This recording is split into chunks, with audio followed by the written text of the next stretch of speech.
Welcome back to News 3 Today at 11. What does it mean to be resilient? Well, it depends on who you ask. One publication taps into the true definition by highlighting women, their work, and their worth.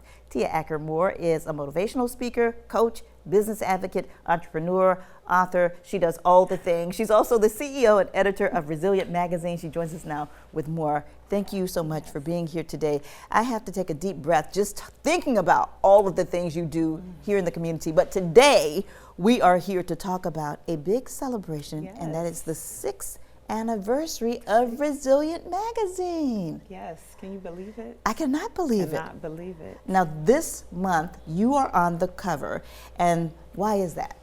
Well, it was the team's idea. Every year they feel for the anniversary, I should do like this big O thing where I talk about, I reel people back into why they even became subscribers or audience members for the Resilient Magazine. It's an opportunity for me to be transparent, which I have no problem being, but I just really didn't want to be on the cover of my own work. It really was not about me, but I yield to the team just this one time a year. Tell us about your journey and why this all started, because when people see you and they hear your story, you embody the word resilient.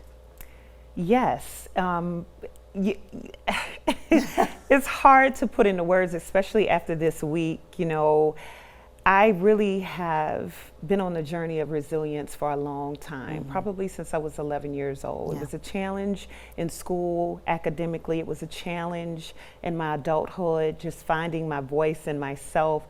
So I wanted to share that with people, but then I realized that it wasn't just me. I'm not the only one that's resilient. I'm not the only one that is bouncing back from life's curveballs, divorce, children, being remarried, going from being in the entrepreneurship journey to working a 9-to-5 to going back to the entrepreneurship journey. So there are just so many things that people deal with on a daily basis, to include myself, but I can only speak from a woman's perspective. So hence the magazine is definitely a target for women. And we're taking a look at some of the covers of the magazines. Yes. You focus on a lot of women. You also give women an opportunity to share their stories. Absolutely. As well. We see Tia Mowry on the cover. Yes. Lots of other folks. As I mentioned, that you are also gracing this month's cover, so you have to subscribe or download it because it's digital, and you can get the hardcover as well. Yes. But tell us about the magazine itself. So in general, it is a magazine that's targeted to primarily African American women, but it's targeted really to all women.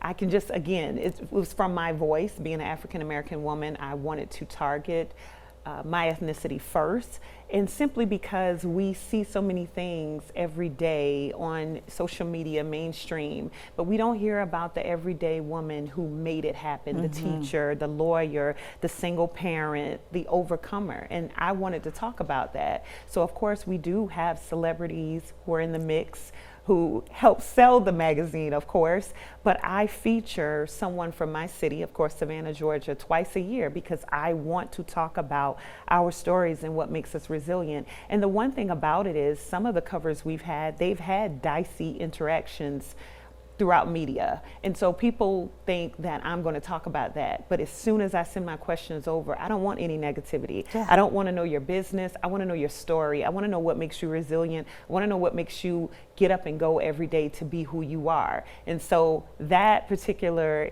magazine is always going to encompass the positive things. It's not that we're trying to hide. Again, in this issue, I'm very transparent about what I've experienced throughout the last 6 years, and most particularly throughout the last year, but I'm not embracing the negativity. For every negative thing that could be derived from it, I'm going to spin it always in positivity. And those experiences and this magazine have opened other doors for you. The Potter's House, what in the world with T.D. Jakes? What in the world?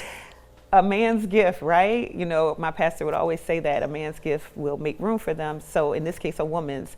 I started volunteering for Sarah Jake's team and for T.D. Jakes' team, and I volunteered for 3 years.